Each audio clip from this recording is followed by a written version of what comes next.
That's the hard part about leadership, right? You give up all control of the result. What you don't give up control of is how much you believe in people, how much you influence them, how you show up inspired every day, so that it is virtually impossible because of how inspired you are for them to show up uninspired. Chad Peterman here, and you are listening to Can't Stop the Growth, a platform for leaders and teams to grow and thrive. We highlight the importance of personal development, pursuing greatness, and always chasing your potential. Let's get into it.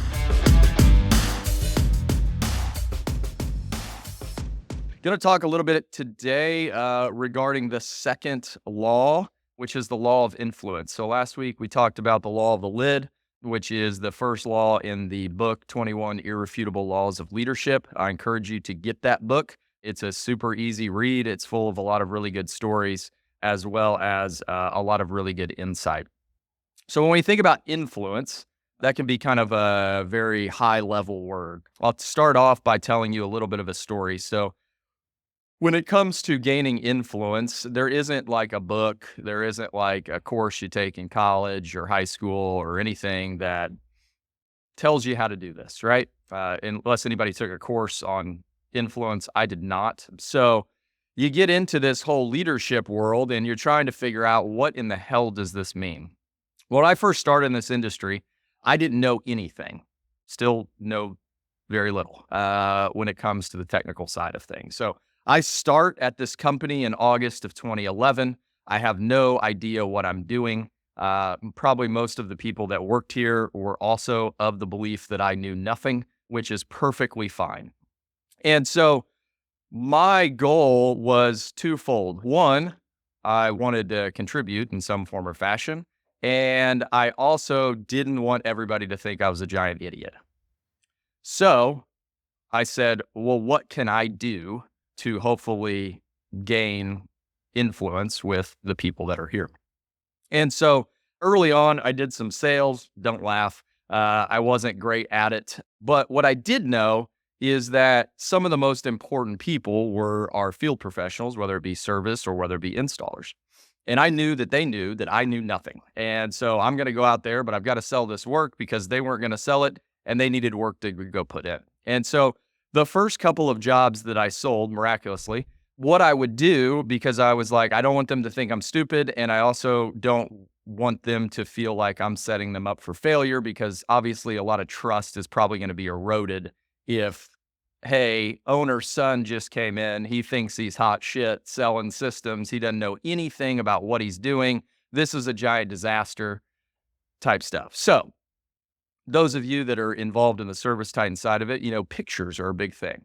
Well, I used to go out to these jobs and I would take 40 or 50 pictures.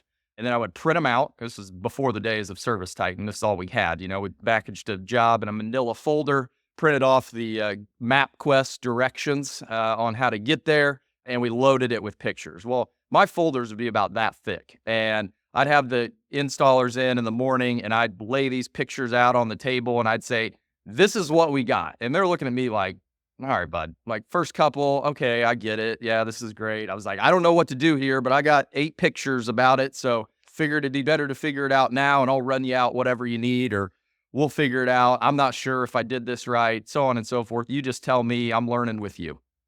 And so this went on for probably a couple weeks, couple months, whatever it may be, until finally one of the installers was like, hey man, you can like relax on the pictures. Like, we know what we're doing. I was like, well, I didn't want to, set you up for failure. I didn't want to, be that guy who just, sells a job and then just hands it over and no one does anything with it. And so what I learned from that was that my way of gaining influence when I didn't know what in the hell I was doing was simply to show them that I cared, simply to go above and beyond whatever it may be, to communicate beyond anything that they probably ever wanted to communicate through, to show them that I was invested in what they were doing. And that is how I began kind of my leadership journey. I didn't know anything about the trade or how to work on anything, but by God, I was going to help in any way that I humanly possibly could, whether that was run them parts, get something made, fix something, whatever it may be. I just wanted to make sure that they knew that I cared deeply. And so When we think about influence, think about times in your leadership journey when you may not know what it is that the people you're leading are supposed to be doing, right? You may not have all the answers, but what can you do to gain influence? What can you do to show them that you truly care? We've talked a lot about care, right? Leadership is simply about showing people that you care and they will do extraordinary things for you. And so when we think about influence, there's a couple of things that an influencer does or has. And the first being integrity, right? Do what you say all the time. Now think about that. How many times has someone on your team come to you with a request? It may have been silly, or it may have been like, hey, why are we even asking this? And we may have just brushed it off. You may have just kicked the can down the road. Maybe they'll forget about it. Who knows what will happen? And then there are those times, and there are those people within this organization that have extreme amounts of influence simply because if you go to them, you know you're going to get something done, right? Everybody can think of those people right off bat. Like, yep, if I go to them with this problem, we're going to solve it. We're going to at least figure it out. Stuff is going to happen. And again, those people have influence. I go to certain people in this company because I know that it will get done. They have influence over me. And they're not like leading me, but in effect they are because they have that influence. And it's because they live via integrity. This is what I said I was going to do. This is what I'm responsible for. This is what we're going to do. Lou Holtz has a famous quote, do what's right. Do the best you can and treat others the way you want to be treated because they will ask you 3 questions. Can I trust you? Are you committed to this? And do you care about me as a person? So we've talked a lot over the last 3 or 4 weeks about having a one-on-one with somebody. Well, what does that demonstrate? That you care about them. That you want to see them succeed. You want to help them through the challenges that they may be having. Are you going to get through to everybody? Maybe, maybe not. Some people, it may take months to get through. But when you break through and you realize that you have influence with them, all of a sudden things start to happen, right? They start to do the little things that they may have not been doing before. They start to really contribute to the team. And all of a sudden, your influence doesn't have to be micromanaging them. Your influence can then be supporting them, figuring out things that they could do more of, things that they are really good at that they can do more of, all of those things. So when we think about gaining influence, it all starts with integrity. If you find yourself being asked to do things and then don't follow through or don't come through or don't follow up on those, that's a problem. And I get it. Everybody gets busy. Things get in the way. Things happen, whatever it may be. But we've all got to be committed to living with integrity. That doesn't mean that if you don't follow through, you don't have any integrity. It just means really lean into that. What does that mean for you? Again, as we've talked, most of the people on your team, they're going to leave a manager, not the company, because you are that person that is right there with them. So if it was your job to live with integrity and make sure that no one on your team ever left you, what would that look like? An influencer nurtures people. We've all got people on our team that have a long way to grow, right? They've got a lot to learn. They may have came in as a entry-level role or an apprentice or, a maintenance field professional, whatever it may be, and they've just got a lot to learn. But how are we going to nurture those people? How are we going to bring them up? We can think like a manager and just make sure that they're doing what they're doing. Hey, your conversion rate's not where it should be. Get it better. Okay. Or, hey man, I noticed you're struggling a little bit here. What can I do to help? What are you running into? Let's take the calls from yesterday and see, what did you run into? What happened here? What are all the things that you can control during that call that are going to lead to your success? What are those behaviors? A one-on-one is meant to dive into the behaviors, not necessarily the results. Yeah, we want to celebrate those results. And then we want to work backwards to figure out what behaviors are you exhibiting that are leading to those results. And let's celebrate those behaviors. Let's celebrate those things that are leading to your success. So when you think about that, How do we lift the people up on our team? I sent out an email probably a month ago or something, and it was talking about how I had listened to something and I'd always been telling you guys to inspire your people, when really it comes down to showing up inspired to help those on your team, showing up ready to make sure that they have the best year they've ever had. What does that look like? What are their goals? How can you help them reach those? Maybe they want to go on vacation. Maybe they want to buy a boat. Maybe they just want to make 10 grand more. Well, show them how. Figure out what those behaviors are that they are missing and lean into those. Help them with those. Don't help them with the result. You can't help them with the result. You can't run the call. What you can help them with is the behaviors that are ultimately going to lead to their success. An influencer believes in people. Now, this is a tough one, right? We've all got people on our team that rub us the wrong way or just can't figure out what they need to do, right? Everybody's got those people. And what I encourage you to do is, instead of looking at those people as a distraction or an annoyance or a pain in the ass, why don't we look to them as maybe our greatest challenge? If I can get this person to buy in, what do you think that's going to do for the team? If you have a service meeting every Wednesday and Larry shows up and is just a curmudgeon, just like, dude, do you want to be here? What if you could get him to buy in? What if the rest of the team saw Larry transform because of what you did with him? Because you believed that somewhere inside of Larry, he's not showing up to do a bad job. Think if you asked him, do you want to do a good job or a bad job today? He's probably going to say good job.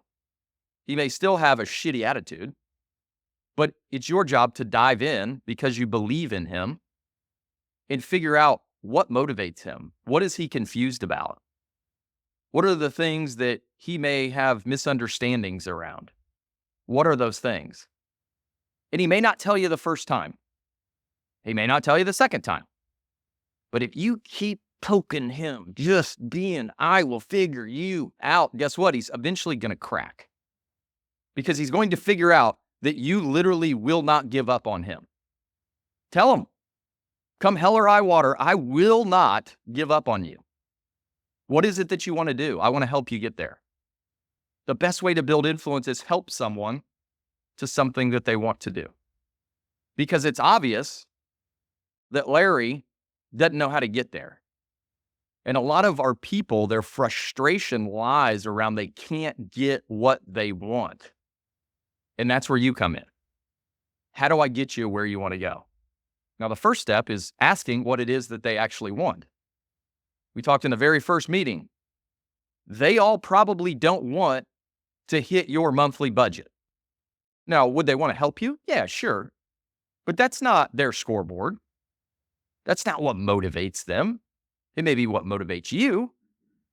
But as we've talked, you have to understand as a leader, if that is your goal, the only way to get there is to build influence with your team and believe in them, because they are going to do the thing that gets you to where you want to go. That's the hard part about leadership, right? You give up all control of the result. What you don't give up control of is how much you believe in people, how much you influence them, how you show up inspired every day, so that it is virtually impossible, because of how inspired you are, for them to show up uninspired. And if they do, I will not stop until you're using my inspiration for your own. And you go attack whatever it is that you want to achieve. A leader listens to people. What is the one thing that we know that field professionals want? They want to be heard. And again, I think that's exacerbated by just the mechanics of how this industry works, right? We all sit in this room. We're going to go back to the office. We're going to dream up all of these solutions to all of these problems. Yet the people that it ultimately affects are out in their truck by themselves, running calls, maybe never visiting here but once a week. And we understand that that's efficient and that's the best way to run, but we've got to understand that that is a thing. We can try to have every meeting that we want and ask them how we can fix things, but at the end of the day, they have to understand that they're heard. And we want to hear them, right? They can solve so many problems if we listen, because they see it from an entirely different perspective than we see it. And that's okay. When we mesh both our perspectives together, the hope is we get the best solution. Or if that solution entails something that's still on one side or the other is like, I don't know about that, at least we're all understanding the why behind what it is that we have to do and how we have to do it, right? So where are there instances where we can listen more? Now, sometimes, and I've talked to people about this, is, well, they won't tell me anything. I mean, I'm asking, but no one's telling me anything. I know they're upset about something, but they're not telling me anything. Most people are not going to raise their hand in a group setting and be the one to tell you. Everyone's got the one person, right? They got something for everything. But there's a lot of good information and advice and perspectives within the room that we sometimes never hear because we never took the time to sit down and say, hey, man, will you level with me? Like, what can I do to help? Like, what is a pain point in your job that we can help solve? And you know what you'll find out? Simply asking that question, allowing them to tell you whatever that thing is, a lot of the times, you don't have to solve anything. You know why? Because a lot of the times, it's simply saying, well, I understand that sucks. What do you feel like would be the solution to that problem? I'll use inventory as an example, mainly because I've had this conversation before. Well, this inventory process, this is really hard. Okay. What exactly do you think would be the solution to you essentially not having to count whatever you just used off your truck? What would be that solution? I don't really know. And would you want someone with no background in this trade counting the things that you're using? Well, no, I wouldn't want that. So can we just agree that this just may be one of those parts of the job that is kind of blah? Yeah, I guess. Yes, yeah. If it makes you feel any better, I got sucky parts of my job too. We all do. If in my job I could do everything that I ever wanted to do on a daily basis, well, that would be a perfect world, right? But that's not it. And so sometimes that listening is very simple. It's just understanding what they're saying and then clearing up whatever that misunderstanding is, right? So oftentimes we'll ask, they'll vocalize what it is, and then what do we fail to do? Because we know that, like, well, we can't change. Yeah, we can always make it better and it can be more efficient and all those things. We're working on that every day, but like, we can't change that certain piece of the job. Well, then let them know. Have that conversation in real time. Well, here's where we're at. This is what needs to happen. You know, I always get a big rise out of field professionals when I tell them how much material is running through this company. Well, don't you think it would be a good idea if the company counted all the material and knew what they had? Do you look at your bank account and count how many dollars you have to know how many you can spend? Well, yeah, of course. Okay. Similar concept. So listen, but then as we talked about at the beginning, if we're going to live with integrity as a leader, then we have to actually follow up and not always solve a problem. We don't have to come up with a new solution. We just have to explain the why behind what it is that we do and make sure that they understand that piece. And if you do that, guess what? They'll probably stop questioning a lot of the shit that sucks, right? It's like, oh, well, I'm sure there's a logical explanation. That, you know, we brought up 4 different things in the last 3 meetings, and he's kind of explained the why behind what it is that we're doing, and that, you know, one of those things we're trying to make improvements on, but it takes a little while because there's a lot of people running around and so on and so forth. But all of those things are, again, going to build your influence because then you are looked at by your people as the problem solver. And the good thing is you didn't have to solve anything. You just had to do a little bit of explaining. The next is seeks connection, right? If you've got a issue with someone on your team, and I stole this from Andrew, you got an issue with someone on your team. Someone's not doing what they're supposed to do. Someone has a crappy attitude. Someone, whatever, isn't getting what we're trying to do. When we talk about seeking connection, what he always says is, oh, okay, interesting. What'd they do the last weekend? What are their kids involved in? What do they like to do for fun? When's their next vacation? And all of those questions may seem like, what the hell are you talking about, dude? But when we seek connection with people, when we know how they're doing, what they're doing, we can connect with them. Guess what? Do you think that your influence is growing when you have that connection? Even if you know nothing about what it is what they do. Again, it's not, you don't have to have it in common with them. Everybody does different stuff, and that's perfectly fine. But do you know what they're interested in? Do you know what their family does? How are their kids doing?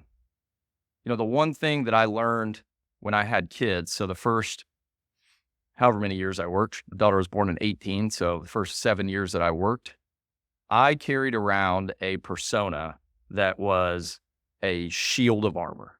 Nothing affected me. I have little to no emotional capacity. Like I am just zoned in. I'm running 1,000,000 miles an hour until I had kids. And it's like they almost like break you, right? Like I have to tell someone the struggle here. I haven't slept. This is terrible. I can't get anyone to listen to me. All of these things. And what I found out was sharing that stuff makes you more relatable, makes you more human, builds your influence. So you asking about someone's kids or what they do in their free time, or did they have a good weekend? What they do over the weekend? All of those things, whilst they seem inconsequential, are some of the most powerful things you can do. Because if you were to start every one-on-one and you already knew what they did over the weekend, what do you think that person's going to think of you? Genuinely care about what's going on. Oh, that was really nice of them to ask. Yeah, I went to the football game, or, we went to Brown County or whatever it is. But look for those opportunities. That's the fun part of leadership, right? Yeah, you don't have to be best friends with them or go hang out on the weekends. But just knowing that, taking an interest in that, oh, that's really interesting. I don't know anything about that. Tell me a little bit more. Because who are the people that we are ultimately friends with? Who do we have the strongest relationships with? It's the people that we know what they're doing in their life. Now, some of those become stronger because we too like to do those things, right? And that's fine. You don't have to be best friends with the people that you lead, but you do need to show an interest in who they are as a person, because that is ultimately going to be what gets them to buy into you as caring for them. It doesn't all have to be about, oh, well, this person, all they care about. So no, they actually care about me and they want to see me succeed. And they know that I'm interested in this and I'm trying to save up to go on this trip with my buddies. All right, man. Well, how do we need to do that? How much money do you need for the trip? Let's go see if we can make that in the next couple of weeks. You sock that away, you're ready to go. That's the fun part, right? Getting to see people achieve things, even outside of work, even outside of what they did yesterday, what their conversion rate was, their average ticket, whatever it is. Yeah, that stuff's important because ultimately that stuff's going to get them where they want to go. But there's probably not many people walking around going, dude, life goal, HVAC tech with the highest conversion and average ticket. Probably not going to get that. At least I hope you don't. If you do, I want to talk to this person because we need to find some other goals outside of that that they can go chase, right? And you want that too. We want people to utilize this as the platform to which they can go chase their dreams, right? We hopefully want them to do it here. But even if they don't, even if you have just given everything you have to this person and they decide that maybe someplace else offers a better opportunity, then you know what? We're going to try like hell to convince them that, hey, I think this is the place. But at the end of the day, if they're successful 10 years from now and doing awesome things, you had a part in that. And that's what leadership is about. The last one is reproduces other people. So we talked about this a little bit last week in that it's our goal as a leader to build other leaders. Some people say, well, it's your job to build the person that's ultimately going to take your position. Has anybody heard that before? Like, hey, it's my job to build the next person who's going to take my position, because if I build up these people, I'm going to be doing other things. And I think part of that is true, right? That would be awesome, right? If we can build people to take over roles, and we've had a few examples of it this year, which has just been fantastic, just awesome. Brings that's why I come to work, right? To see people who started someplace and now they're taking on new challenges, and you're like, holy shit, like we had a part in them progressing in their career. And they may have started in it and never have known what it is that they wanted to do. But it's also about reproducing other people, because we're all called to be leaders, right? Whether that's in your personal life, that's in your family life, whether that's here at work, you don't need a title to be a leader. For the longest time of this company, we refused any sort of titles. And then we figured, well, we're getting larger. People need to go where to go and what to do and who to talk to and all of this stuff. But I think that speaks to what this place has always been about. It's about everybody individually, every single day, leading to the best of their ability. And leadership is influence.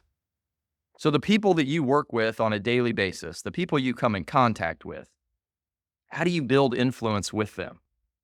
How do they know that you truly, truly care? Even if you don't manage them directly, how do they know that you truly care about who they are, about what it is that they do, about how you could help them, about how together we could build something bigger or better or more efficient or whatever it is?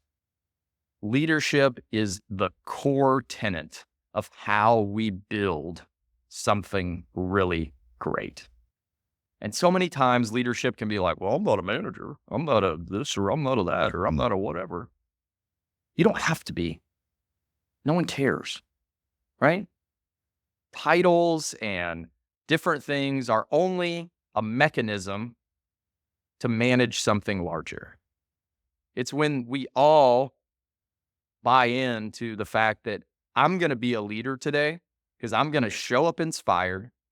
I'm going to care like hell about those that I come in contact with. There's going to be challenges. There's going to be ups and downs, good days and bad days. But today, if I can leave and say, I helped influence some people. I did my best to be at my best so that I could show other people what it means. Think about those people that you come in contact with that you just work with. You don't manage them. You just work with them. And the ones that have influence over you. The ones that you would run through that wall to make sure that you helped out. The ones that you would work with when you know that I'm not great at this damn thing, but by God, you are, and I need your assistance. Think about those people. I've always said at branches, like, you guys run your own culture, because culture is, in effect, leadership consistently done. That's what builds it, right? I can't expect Fort Wayne or Bloomington or Louisville or wherever, I can't expect them to have the same culture here as here. It just won't happen. We're all going to operate by the same values. But what I need help with is people showing up inspired. And that falls on me too. If you don't show up inspired, well then, I'm not doing my job. So what are those things that you can do? Who's someone that you can ask how their weekend went? Who's someone in your daily life that you can figure out what it is that they do for fun? Who's someone you could go to realizing that there's maybe an issue or a problem, rather than saying, they're freaking stupid. I can't believe the. Hey, how can I help? This seems to be the issue. Where can I help? I think we would both agree that we want this to run smoother, right? So where can I be of assistance? And maybe I can't. Trust me, I find myself in a lot of meetings. I can't help. But by God, I'll be there to cheer someone on or figure out something or go, what do you need me to do? Because that's what makes this thing fun, right? That's what makes leadership the conduit to our own fulfillment. Hitting a budget, hitting a revenue number, all of that stuff, yeah, goals are fun to hit. But at the end of the day, I show up here every day because I love the people that I work with.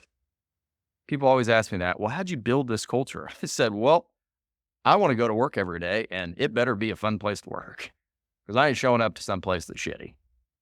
So we're all going to work together to build this thing. Leadership is your most powerful tool because it creates influence. And through influence, we're able to achieve goals. We're able to hit different milestones, all of these things. But the only way that we're able to do that is via influence. So as you go out today, really simple orders, right? Go care about those people on your team. Go care about people within the organization. Go do the things that are going to ultimately build your influence.